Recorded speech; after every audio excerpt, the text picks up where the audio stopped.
प्यारे विद्यार्थियों, पार्ट 1 हमने देख लिया था। अभी देखते हैं पार्ट 2, राजस्थान का एकीकरण, महत्वपूर्ण प्रश्न और उनकी व्याख्या। शुरू करते हैं। राज्य प्रमुख के पद को राज्यपाल का पदनाम दिया गया। कब दिया गया? 1956 में दिया गया। डिटेल है, संविधान के 7वें संशोधन विधेयक 1956 के तहत सभी राज्यों में ए, बी और सी श्रेणी का भेदभाव समाप्त कर दिया गया। उनको राज्य व केंद्र शासित प्रदेश बना दिया गया। 1 नवंबर 1956 से राज्य प्रमुख के स्थान पर राज्यपाल पद सृजित किया गया। अगला क्वेश्चन देखते हैं। किस संविधान संशोधन अधिनियम ने राजस्थान में राज्य प्रमुख संस्था का लोप कर दिया गया? तो कौन सा संविधान संशोधन रहा वो? 7वां संविधान संशोधन अधिनियम। ठीक। राजपूताना के भौगोलिक क्षेत्र को राजस्थान नाम दिया गया, तो कब दिया गया? राजस्थान नाम 26 जनवरी 1950 को। ठीक है। राजस्थान राज्य का वर्तमान स्वरूप जिस तारीख को है वह कब से है? यानी जो वर्तमान में अभी हमारा राजस्थान है वो कब से हुआ? उसका प्रारंभ 1 नवंबर 1956 से। डिटेल देखते हैं। 7वें चरण के 7वें चरण के अंतर्गत राजस्थान अपने वर्तमान स्वरूप में आया। 1 नवंबर 1956 को केंद्र शासित सिरोही, ठीक है, पूरा भाग, मतलब कि आपको पता होगा कि सिरोही 2 चरणों में शामिल हुआ था। पहली बार तो छठे और दूसरे में 7वें चरण में। आगे देखेंगे आगे। और अजमेर मेरवाड़ा प्रदेश, टॉडगढ़, सुनेल टप्पा, जो कहाँ मध्य प्रदेश के मंदसौर का भाग था, जो हमने ले लिया और हमने अपना सिरोंच दे दिया मध्य प्रदेश को। तो ये जो है, यानी क्या क्या शामिल हुआ 1 नवंबर 1956 को? केंद्र शासित सिरोही का पूरा भाग ले लिया अपन ने। अजमेर मेरवाड़ा, टॉडगढ़, सुनेल टप्पा हमने राजस्थान में मिला लिया। हमने ये ले लिया और हमने दिया क्या? झालावाड़ का एक भाग दे दिया। कौन सा? सिरोंच क्षेत्र दे दिया। किसको? मध्य प्रदेश को दे दिया। ठीक है। राजस्थान की राजधानी जयपुर थी और राज्यपाल का नया पद सृजित कर दिया गया, जो क्या पहले क्या था? राज्य प्रमुख था, फिर उसको खत्म करके राज्यपाल बनाया गया। तो पहला राज्यपाल किसको बनाया गया? गुरुमुख निहाल सिंह को बनाया गया। और मुख्यमंत्री किसको बनाया गया? मोहनलाल सुखाड़िया को मुख्यमंत्री बनाया गया। फिर देखते हैं कितने सोपानों में सिरोही का राजस्थान में विलय हुआ। तो कितने सोपानों में हुआ? 2 सोपानों में हुआ। सिरोही का विलय 2 चरणों में हुआ। ठीक है। सिरोही जिले का कुछ भाग तो गोकुल भाई भट्ट का जन्म देखते हैं, तो ब्रैकेट वाला है। सिरोही का विलय 2 चरणों में हुआ। सिरोही का कुछ भाग 26 जनवरी 1950 को छठे चरण में, षष्ठम चरण में मिलाया गया। ठीक है। संयुक्त वृहद राजस्थान में किसमें? पहला तो छठे चरण में सिरोही का विलय हुआ, तब किसमें विलय किया? संयुक्त वृहद राजस्थान में विलय किया। और सिरोही का पूरा विलय यानी पूर्ण तरह से विलय कब कर दिया गया? 1 नवंबर 1956 को 7वें चरण में कर दिया गया। ठीक है। और किसमें मिलाया गया? राजस्थान में मिलाया गया। और सिरोही का कुछ भाग, कौन सा भाग जिसको हमने मिलाया था वो क्या था? गोकुल भाई भट्ट, जो सिरोही के विलय में बहुत इनकी महत्वपूर्ण भूमिका रही है एकीकरण में। और इनका जन्म स्थान कौन सा? हाथल गांव। ठीक है। हाथल गांव में इम्पॉर्टेंट है। अभी तक अगर आपने पहले पढ़ रखा है तो इसका नाम आपने नहीं सुना होगा। ठीक है। तो हम डिटेल के साथ देख रहे हैं ऐसी चीज़ें जो आपको कहीं नहीं मिलेंगी और एग्ज़ाम में पूछी जाती हैं और पूछी गई हैं। ठीक है। ये प्रीवियस ईयर क्वेश्चन ही हैं सारे। आपको फिर बता देती हूँ, मैं हर वीडियो में कहती हूँ, फिर से बता रही हूँ कि सभी के सभी क्या हैं? PYQ हैं। हम देखते हैं हाथल गांव। हाथल गांव क्या है? हाथल गांव, इसका संबंध राजस्थान के एकीकरण में कौन सी रियासत से है? तो कौन सी रियासत से है? सिरोही की रियासत से है। ठीक है। सिरोही का राजस्थान में विलय पूर्ण रूप से कब हुआ? 1 नवंबर 1956 को। तो सिरोही 2 चरणों में शामिल हुआ। पहले तो छठे चरण में, दूसरी बार 7वें चरण में। छठे चरण में तो क्या हुआ? हाथल गांव मिलाया। ठीक है। और 26 जनवरी को मिलाया और मिलाया गया, तब उसका नाम क्या था अपने राजस्थान का? संयुक्त वृहद राजस्थान था छठे चरण में। और 7वें चरण में सिरोही का पूरा भाग मिला लिया।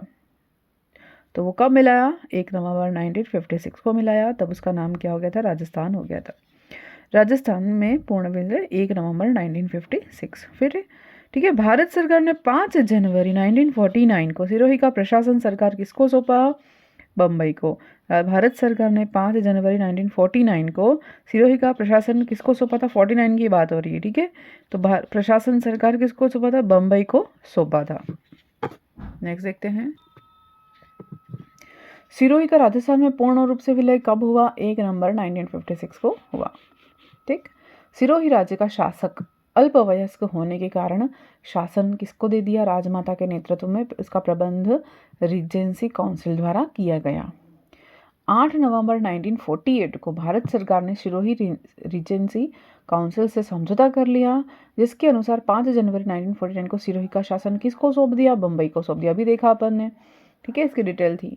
तो क्यों? क्योंकि सिरोही के जो शासक थे वो कैसे थे? अल्पवयस्क थे, इसलिए पहले तो प्रबंधन राजमाता के नेतृत्व में था और रीजेंसी काउंसिल को सौंप दिया गया। लेकिन भारत सरकार ने फिर 8 नवंबर को क्या किया? 8 नवंबर 1948 को बम्बई को दे दिया गया था कि बम्बई संभालेगा, ठीक है। मतलब 8 नवंबर को तो समझौता हुआ, फिर 5 जनवरी 1949 को अगले साल क्या किया? सिरोही का शासन किसको सौंप दिया? बम्बई सरकार को दे दिया। नेक्स्ट क्वेश्चन देखते हैं, 2 नेत्रों के विलय के साथ 1956 में राजस्थान का एकीकरण पूर्ण हुआ, ठीक है। तो 2 नेत्र कौन थे जिसको मिलाने के साथ हम संपूर्ण एकीकरण हमारा पूर्ण मानते हैं? तो वो आबू रोड देलवाड़ा और अजमेर, ठीक है, ये ध्यान रखना है। आबू रोड देलवाड़ा और अजमेर। अब है नेक्स्ट इसकी डिटेल, फजल अली की अध्यक्षता में राज्य पुनर्गठन आयोग का गठन 1953 में किया गया और इसने अपनी रिपोर्ट 30 नवंबर 1955 में दे दी थी और इसकी सिफारिश पर 1 नवंबर 1956 में अजमेर मेरवाड़ा और आबू दिलवाड़ा सुनील टप्पा तीनों को राजस्थान में मिला लिया। इस आयोग में राजस्थान से एकमात्र सदस्य कौन था? हृदयनाथ कुंजरू। ये ध्यान रखना है, इंपॉर्टेंट है। फिर से देखते हैं, ये जो 2 नेत्र जिसको कहें वो 2 नेत्र कौन से हैं?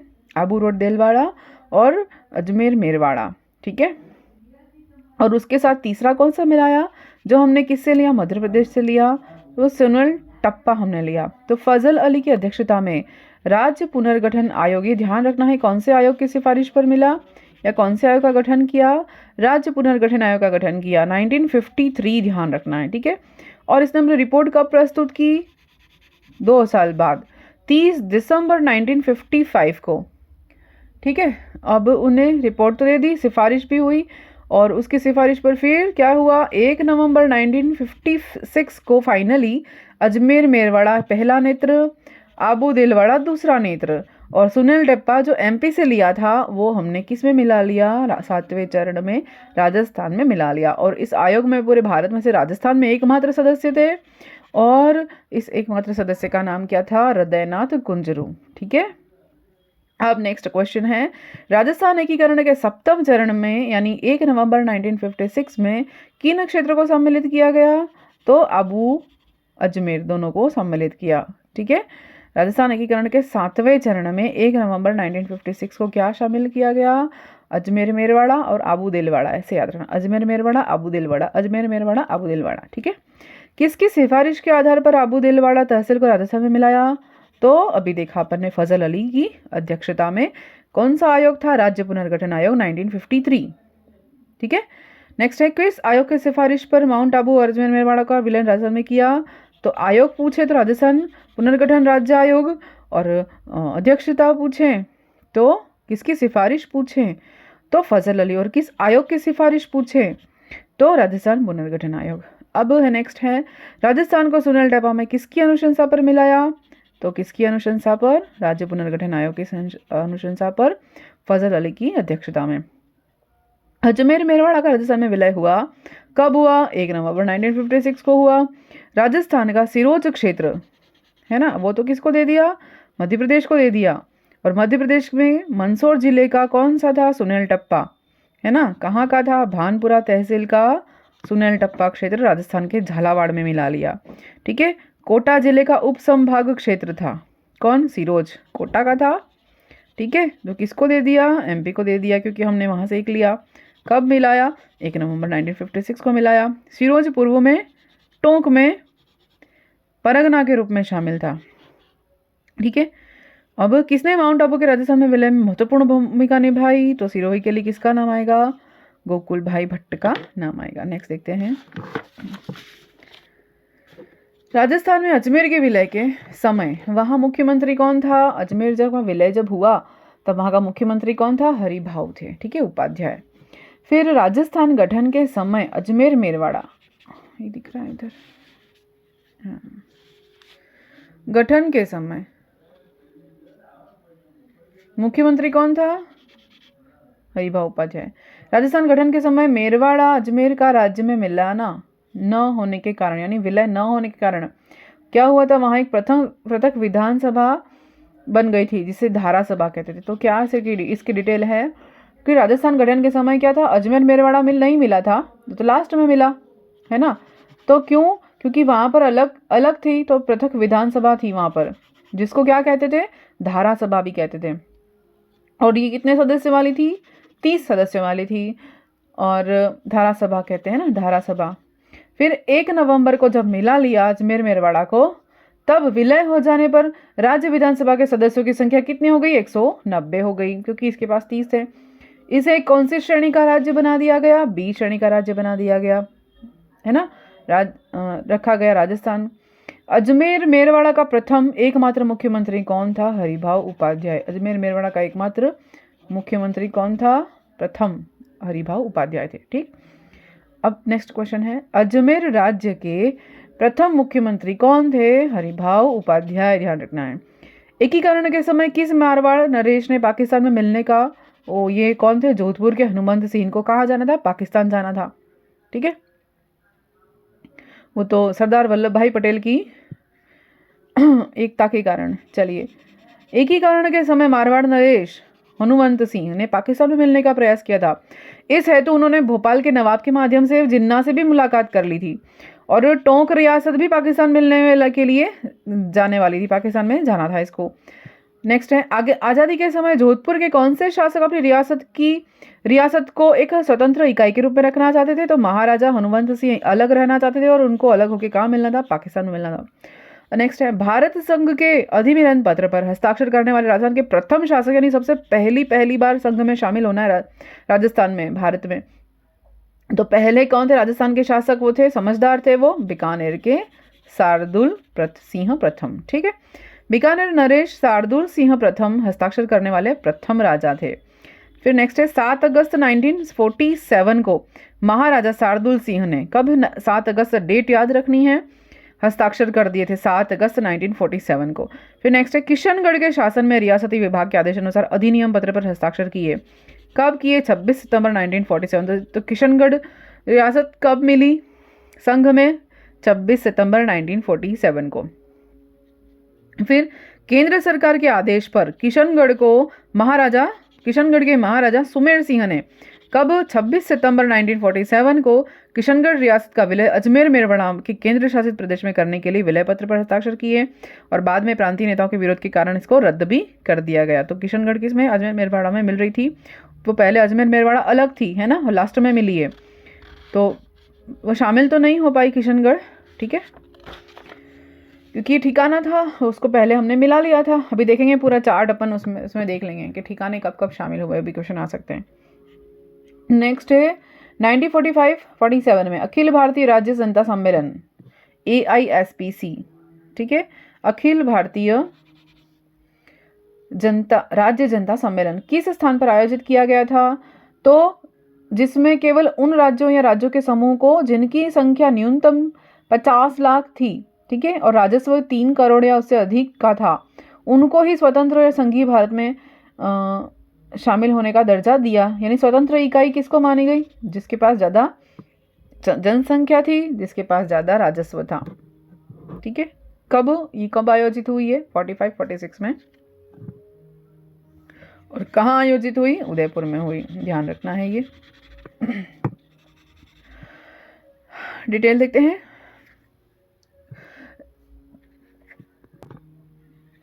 राजस्थान की सभी रियासतों को मिलाकर राजस्थान यूनियन का गठन करने के लिए, क्या कह रहे हैं, राजस्थान की सभी रियासतों को मिलाकर राजस्थान यूनियन का गठन करने के लिए 25 से 26 जून 1946 को, ठीक है, 25-26 जून 1946 को राजपूताना, गुजरात, मालवा के नरेशों का सम्मेलन बुलाया। किसने बुलाया? मेवाड़ महाराणा भूपाल सिंह ने बुलाया। ठीक है, देखते हैं क्या है ये। भूपाल सिंह ने बुलाया किस किस को? राजपूताना, गुजरात और मालवा को। क्यों? राजस्थान यूनियन बनाने के लिए। कब? 25-26 जून 1946। मेवाड़ महाराणा भूपाल सिंह ने छोटे बड़े राज्यों को मिलाकर एक बड़ी इकाई, जिसको राजस्थान यूनियन कहा था, बनाने के उद्देश्य से 25-26 जून 1946 को उदयपुर में राजाओं का सम्मेलन आयोजित किया। ठीक, इस सम्मेलन में क्या किया? राजस्थान के समस्त राजाओं ने भाग लिया। मालवा के, गुजरात के अनेक शासकों ने, प्रतिनिधियों ने भाग लिया। महाराणा भूपाल सिंह ने उनकी सभी राजाओं से उपस्थिति की अपील की। वे सभी मिलकर क्या बनाएं? राजस्थान यूनियन बनाएं, ताकि भारतीय संघ में एक इकाई के रूप में सम्मिलित हो सके और महत्वपूर्ण भूमिका निभा सके, यानी भारत की मदद कर सके एकीकरण में। शासकों ने महाराणा की इस योजना पर विचार करने का आश्वासन भी दिया। उसके बाद जयपुर, बीकानेर, जोधपुर रियासतों को छोड़कर शेष रियासतों ने राजस्थान यूनियन के निर्माण को सिद्धांत स्वीकार कर लिया। यानी किनको छोड़कर? जयपुर, ये बड़े बड़े थे ना, तो इनको अलग ही रहना था। बीकानेर, जोधपुर, बीकानेर तो सबसे पहले मिल गई थी बाद में। ठीक है, इनको छोड़कर सभी रियासतों ने यूनियन में भाग लिया। ठीक है, स्वीकार भी किया उसको कि हाँ एक हो जाएंगे। फिर संविधान निर्माण के लिए समिति भी गठित कर दी, लेकिन इसका कोई रिजल्ट नहीं निकला, वरना ये संविधान पहले ही बन जाता, है ना। फिर 23 मार्च 1947 को उदयपुर में दूसरा सम्मेलन भी हुआ। पहला तो हो गया 25-26 जून, फिर दूसरा सम्मेलन हुआ कब? 47 को, 23 मार्च को। इसमें महाराणा के संवैधानिक सलाहकार कौन थे? श्री के.एम. मुंशी थे। ठीक है, अब एकीकरण एकदम सक्रिय होगा। फिर राजस्थान की वह रियासत जिसने बाद में अधिवेशन पर हस्ताक्षर किए, तो कौन थी? धौलपुर। ठीक है, धौलपुर को, एक तो जोधपुर थी, उसको कहाँ जाना था? पाकिस्तान में, और एक धौलपुर थी जिसने लास्ट में हस्ताक्षर किए। जब धौलपुर महाराणा को पता चला कि जोधपुर, भोपाल के शासकों ने अधिवेशन पर हस्ताक्षर कर दिए, जब देखा कि जोधपुर भी जा रहा है, भी मिल गए, भोपाल भी मिल गया, सब मिल गए, तो मैं सबको देखकर इनको भी हुआ कि हम भी मिल जाते हैं। इसलिए 14 अगस्त को, कब? 14 अगस्त 1947 को धौलपुर ने भी भारत विलय में हस्ताक्षर कर लिए, स्वीकार कर लिया। और कब किया? 15 अगस्त 47 के एक दिन पूर्व, यानी कि जब स्वतंत्रता मनाने वाले थे, जस्ट एक दिन पहले मिले। इतने दिन तो उनको समझ आई नहीं। ठीक है, और उसके बाद भी कौन है? जो भरतपुर ऐसा है ना, एक रियासत रह गई थी जो जिसने स्वतंत्रता के बाद 15 अगस्त के बाद शामिल हुआ, पहले नहीं मिला। ठीक है, वो भी देखा था अपन ने आगे। नेक्स्ट देखते हैं। सर टीवी कृष्णामाचारी किस राज्य के दीवान थे? वो दीवान थे कृष्णामाचारी, जयपुर राज्य के दीवान थे। सर टीवी कृष्णामाचारी जयपुर और CS वेंकटाचार्य जोधपुर राज्य के दीवान थे। ध्यान रखना है, वेंकट जोधपुर और कृष्णा जयपुर। तो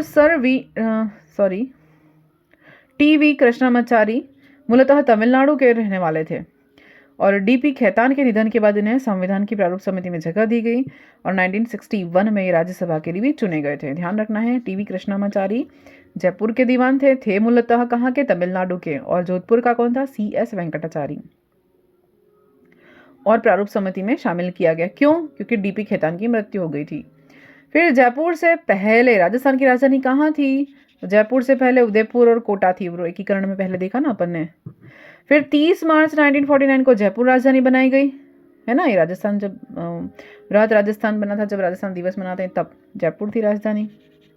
इससे पूर्व 18 अप्रैल 1948 को उदयपुर थी, और 25 मार्च 1948 तक कौन था? कोटा रियासत राजधानी थी।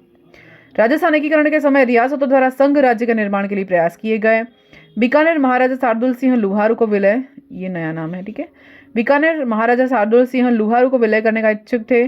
कोटा महाराव भीम सिंह ने हाड़ौती संघ के निर्माण के लिए प्रयास किए। ठीक है, डूंगरपुर के महारावल लक्ष्मण सिंह ने वागड़ राज्य के निर्माण के लिए प्रयास किए। सब अपने अपने एरिया को संभाल रहे थे। जयपुर नरेश अपने प्रधानमंत्री टीवी कृष्णामाचारी जो भी हैं, उनके माध्यम से क्या बनाने वाले थे? राजस्थान संघ बनाने का प्रयास किया।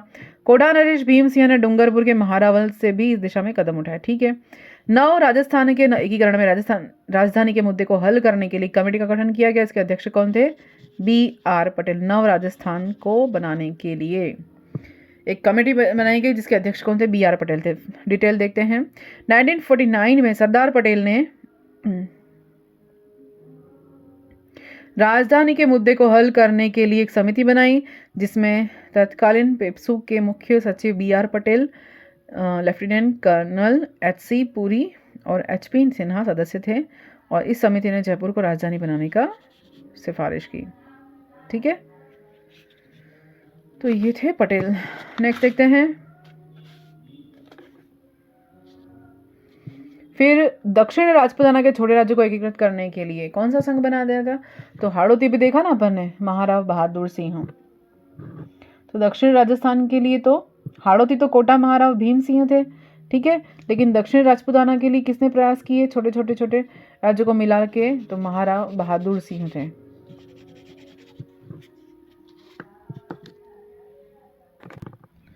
ये यहाँ पे करेक्शन करेंगे अपन, गलत है ना ये। कौन है अपने? भीम सिंह है, अभी तो देखा अपन ने, है ना, भीम सिंह, कोटा के भीम सिंह, महाराव भीम सिंह, बहादुर नहीं, भीम सिंह।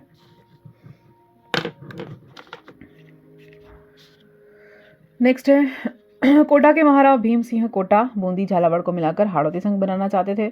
इस प्रकार डूंगरपुर के महाराव लक्ष्मण सिंह डूंगरपुर, बांसवाड़ा, कुशलगढ़, प्रतापगढ़ को मिलाकर वागड़ संघ बनाना चाहते थे। तो ये ध्यान रखना है कि अगर वागड़ संघ पूछा जाए कि किसको मिलाकर बनाना चाहते तो एक के नाम को छूटना नहीं चाहिए। डूंगरपुर, बांसवाड़ा, प्रतापगढ़, ये तीनों तो अपने हैं ही वागड़ के, एक कुशलगढ़ को भी शामिल कर लिया है। ठीक है, यह ध्यान रखना। लक्ष्मण सिंह। हाड़ौती में कौन है? कोटा महाराव भीम सिंह। याद रखना है कौन कौन किस किस को मिलाकर। कोटा तो है ही, बूंदी, झालावाड़, 3 आएंगे। ठीक है, तो दोनों संघ हो गए हाड़ौती वागड़। फिर जयपुर, नरेश, अलवर और करौली, इन दोनों को लेकर एक अलग संघ बनाना चाह रहे थे। जयपुर नरेश, वो भी देखा अपन ने अभी, है ना। जयपुर नरेश में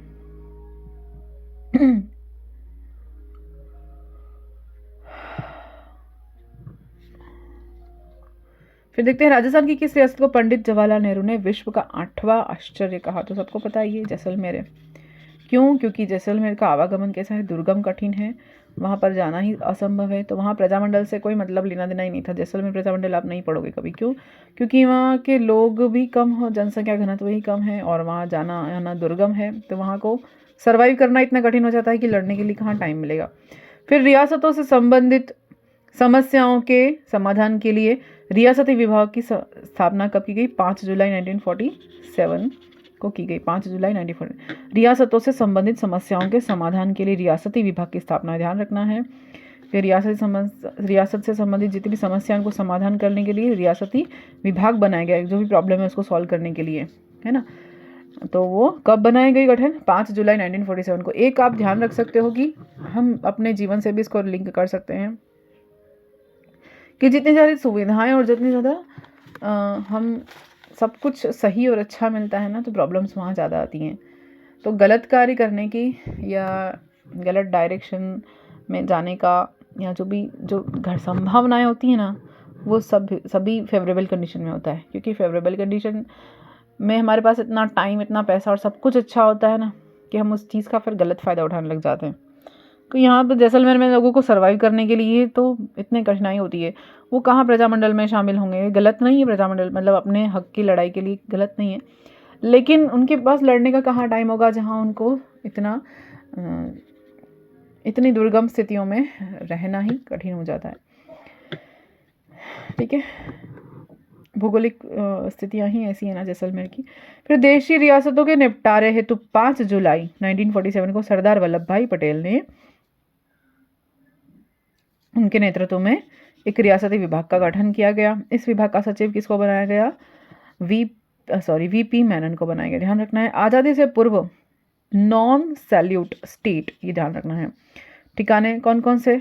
नॉन सैल्यूट स्टेट यानी कौन कौन से? लावा, कुशलगढ़, निमरा, इन तीनों को मतलब नॉन सैल्यूट स्टेट में रखा गया। क्या है देखते हैं। अंग्रेजों ने राजाओं की हैसियत, राज्य के आकार, उनकी प्राचीनता, उनकी जनसंख्या और वार्षिक राजस्व, कितना राजस्व देते हैं, कितना कमाते हैं, कितनी जनसंख्या है, तो उसके आधार पर एक राजपूताना शासकों को तोपों की सलामी देने के लिए संख्या निश्चित की थी। तो किस राज्य को कितनी तोपों की सलामी दी जाएगी वो उन्होंने तय किया था। ठीक है, तो तोपों की सलामी के आधार पर रियासतों को दो श्रेणी में बांट दिया कि एक तो नॉन सैल्यूट स्टेट यानी जिसको नहीं दी देंगे तोपों की सलामी, और एक सैल्यूट स्टेट जिनको तोपों की सलामी देंगे। तो नॉन सैल्यूट कौन कौन से? लावा, कुशलगढ़, ठिकाना, नीमराना, तीनों। उनके शासकों को तोपों की सलामी नहीं दी जाएगी, कहा था नहीं देंगे, इसलिए इन्हें नॉन सैल्यूट स्टेट में रखा गया। और बची हुई 19 रियासतें थी उनको तोपों की सलामी देनी थी, और उन्हें सैल्यूट स्टेट, नॉन नहीं, उन्हें सैल्यूट स्टेट कहा गया। तो देखते हैं कौन कौन से थे ये। देखो सैल्यूट स्टेट में कौन कौन आए, 4 भाग में बांटे हैं। पहले तो 19 तोपों की सलामी। 19 तोपों की सलामी किस किस को दी? महाराणा उदयपुर को। महाराणा उदयपुर यानी भोपाल सिंह को 19 तोपों की सलामी। 17 तोपों की सलामी किसको? महाराजा बीकानेर, महाराजा जोधपुर, भरतपुर, जयपुर, कोटा, बूंदी और करौली और टोंक के नवाब। ये 8 जो थे राजा, उनको 17 तोपों की सलामी। ठीक है, याद रखना है। बीकानेर, जोधपुर, भरतपुर, जयपुर, कोटा, बूंदी, करौली और टोंक। फिर 15 तोपों की सलामी किस किस को देनी है? ये भी 8 है, ये भी 8 है, ये भी 8 है, ये की अलवर, धौलपुर, बांसवाड़ा 15 में आता है। ठीक है, अपना बांसवाड़ा याद रखना, 15 तोपों में आता है। डूंगरपुर, जैसलमेर, सिरोही, किशनगढ़, प्रतापगढ़, ये 8 किस में आते हैं? 15 में आते हैं। 15 तोपों की सलामी दी जाती थी। फिर 13 तोपों की सलामी में कौन आता है? एकमात्र झालावाड़, याद रखना है, दोनों तो याद रही चाहिए। नेक्स्ट है, वर्ष 1832 में नवगठित राजपूताना एजेंसी में तात्कालीन 22 रियासतों और ठिकानों को कितने ग्रुप में रखा? 4 ग्रुप में रखा। क्या क्या कह रहे हैं देखो, 1832 में नवगठित राजपूताना एजेंसी में तात्कालीन 22 रियासतों और ठिकानों को कितने ग्रुप में? 4 ग्रुप में रखा। राजस्थान की राजनीतिक एकीकरण प्रक्रिया में कुल कितना समय लगा? 8 वर्ष 7 माह 14 दिन, सबको पता है। एकीकरण कुल कितने चरण में हुआ? 7 चरणों में हुआ। समय कितना लगा? भारत की स्वतंत्रता के बाद राजस्थान के कितने गठन हुए? 7 चरण। ठीक है, इंपॉर्टेंट नोट क्या देख लेते हैं। एक टर्म आती है प्रीवी पर्स, अब क्या होता है देखते हैं। स्वतंत्रता के बाद विभिन्न देशी रियासतों का भारत में विलय करते समय देशी रियासतों के शासकों को भरण पोषण और खर्चों के लिए क्या दिया जाता था? शाही भत्ता। और शाही भत्ते को क्या कहते हैं? प्रीवी पर्स कहते हैं। रियासतों में सर्वाधिक प्रीवी पर्स किसको दिया गया? जयपुर को दिया गया, 18 लाख रुपए वार्षिक। न्यूनतम शाहपुरा को 90,000 वार्षिक। ठिकानों में सर्वाधिक कुशलगढ़ को 34,475 और न्यूनतम प्रीवी पर्स लावा ठिकाने को दिया 12,550। ठीक है, फिर है 26वें संविधान संशोधन 1971 द्वारा प्रधानमंत्री इंदिरा गांधी के शासनकाल में इन शासकों को प्रीवी पर्स समाप्त कर दिया गया। ठीक है, कब प्रीवी पर्स कब समाप्त कर दिया? 1971 को। और कब? 26वें संविधान संशोधन के समय। ठीक है, अब हम आ जाते हैं अपने चार्ट पे। दिखाई तो दे रहा है ना सबको? मैं PDF भी भेज दूंगी, कोई प्रॉब्लम है? अगर आपको वीडियो सच में अच्छा लग रहा है, कुछ लाभदायक लग रहा है, फ़ायदेमंद लग रहा है, तो यस कमेंट करके बता दीजिए, ताकि मैं और आगे टॉपिक बनाऊं, वरना मैं मेहनत ना करूं। ठीक है, मुझे अपना काम करना है, और फ्री में इतना कंटेंट अच्छा नहीं मिलता है, और इतनी मेहनत करके हाथ से लिखा हुआ कहीं नहीं मिलता है। ठीक है, दूसरा कि अगर आपको ये एक सिर्फ लिखा हुआ फ़ोटो चाहिए, PDF चाहिए, तो बता सकते हो, मैं उसके वीडियो डाल दूँगी, सिर्फ PDF बना के। ठीक है, तो आपको कहना पड़ेगा, उसके अलावा काम नहीं होगा। अगर आपको रिक्वायरमेंट है तो बताइए, अदरवाइज इट्स ओके। अब देखते हैं पहले चरण में मत्स्य संघ कब हुआ? 18 मार्च 1948। दूसरा चरण राजस्थान संघ 25 मार्च 1948। ये तो रटा हुआ होगा सबको, नहीं है तो रट लेना।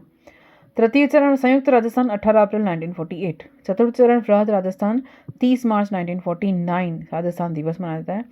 पंचम चरण संयुक्त बृहद राजस्थान 15 मई 1949। और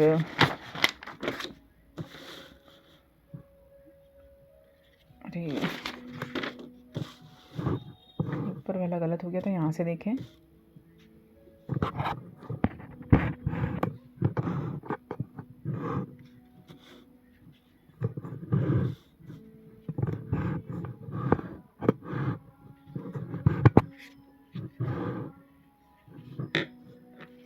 छठे चरण राजस्थान संघ जनवरी 1950, 7 जनवरी 1950।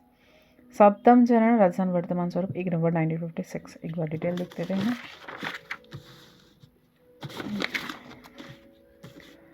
पहला चरण अलवर, भरतपुर, धौलपुर, करौली, तो 4 दो रियासतें हो गई। नीमराणा ठिकाना हो गया। ये कब मिला? पहले में मत्स्य संघ में प्रथम चरण में। कब? 18 मार्च 1948। उद्घाटन करता एनवे गाडगिल, राजधानी अलवर, राज प्रमुख उदयभान सिंह, प्रधानमंत्री शोभाराम कुमावत। दूसरा बांसवाड़ा, बूंदी, डूंगरपुर, झालावाड़, कोटा, प्रतापगढ़, टोंक, किशनगढ़, शाहपुरा, और ये तो रियासतें हो गई। और कुशलगढ़ ठिकाना, तो कुशलगढ़ ठिकाना दूसरे चरण में शामिल हुआ। कब? 1948 को। उसके पहले तो उसको कहाँ जाना था? अजमेर मेरवाड़ा के साथ जाना था। ठीक है। और राजस्थान शब्द का पहली बार जुड़ा कब? यहाँ पर इसमें पहली बार दूसरे चरण में। ये भी प्रश्न आया हुआ है। उद्घाटन एनवे गाडगिल, राजधानी कोटा, राज प्रमुख महाराव भीम सिंह और प्रधानमंत्री गोकुललाल असावा जो शाहपुरा के थे। ठीक है। तृतीय में राजस्थान संघ में उदयपुर रियासत मिली। ठीक है। उद्घाटन जवाहरलाल नेहरू ने किया। राजधानी उदयपुर की, राज प्रमुख भोपाल सिंह बने, प्रधानमंत्री माणिक्यलाल वर्मा बने उदयपुर के। चतुर्थ में संयुक्त राजस्थान प्लस जयपुर, जोधपुर, बीकानेर, जैसलमेर बड़े बड़े मिले गए ना, 4 बताए थे अभी। फिर लावा भी इसमें मिला दिया गया। हर साल जो राजस्थान दिवस मनाते हैं वो 30 मार्च को मनाते थे, लेकिन अब कब बनाएंगे? चैत्र के पहले साल को, चैत्र प्रतिपदा। ठीक है। एकम को, है ना। अब उद्घाटन किसने किया? सरदार वल्लभ भाई पटेल। राजधानी जयपुर, महाराज प्रमुख भूपाल सिंह, राज प्रमुख मान सिंह। अभी तक देखो, अभी तक तो राज प्रमुख थे, लेकिन 5वें चरण में राज प्रमुख, ये 5वें चरण में रहेंगे, फिर 7वें चरण में 1 नवंबर को हट जाएंगे। बृहद राजस्थान और मत्स्य संघ का विलय कब हुआ? इनका प्रधानमंत्री इसके कौन थे? हीरालाल शास्त्री। ठीक है। अब पंचम चरण में बृहद राजस्थान और उसके साथ कौन मिल गया? मत्स्य संघ मिल गया। राजधानी जयपुर। ठीक है। इसमें कौन मिला? क्या लिख सकते हैं? 1+5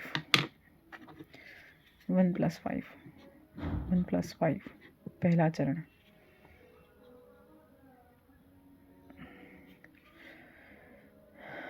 इसमें कौन मिला? संयुक्त राजस्थान जयपुर। संयुक्त राजस्थान मतलब 3 के साथ कौन मिला? वो 4 बड़ी बड़ी रियासत, 3 और 4 ऐसे लिख सकते हैं। ठीक है। दिखाई नहीं दे रहा होगा ना ये तो, ओके कोई नहीं। तृतीय में कौन मिला? राजस्थान संघ में उदयपुर मिला, यानी 2 के साथ उदयपुर ऐसे लिख सकते हैं। 2 के साथ उदयपुर याद करने के लिए शॉर्ट में। दूसरे में कौन मिला? दूसरे में 1 2 3 4 5 6 7 8 9 रियासतें और 1 ठिकाना था। 9 + 1 9 रियासतें और 1 ठिकाने से याद रखना है। ठीक है। वो कौन कौन से आपको रट लेना है। और इसमें तो ABCD हैं 4। अब राजधानी जयपुर, राज प्रमुख मान सिंह, प्रधानमंत्री हीरालाल शास्त्री। और छठे चरण में संयुक्त बृहद राजस्थान में कौन मिला? सिरोही मिला। अभी अपन ने बहुत बार डिटेल देख ली। बॉम्बे में मिल रहे थे, आबू दिलवाड़ा, है ना, बॉम्बे में जा रहे थे। 26 जनवरी 1950 को देश का संविधान लागू होने पर इस राज्य को क्या नाम दिया? राजस्थान नाम दिया। यहाँ पे सप्तम में 1 नवंबर 1956 को 56 को राजस्थान संघ यानी छठे के साथ कौन मिला गया? अजमेर मेरवाड़ा, आबू दिलवाड़ा और मध्य प्रदेश का सुनेल टप्पा मिला लिया। और मध्य प्रदेश को क्या दे दिया? झालावाड़ का सिरोंज दे दिया। ठीक है। तो ये अपना एकीकरण खत्म होता है। अगर आपको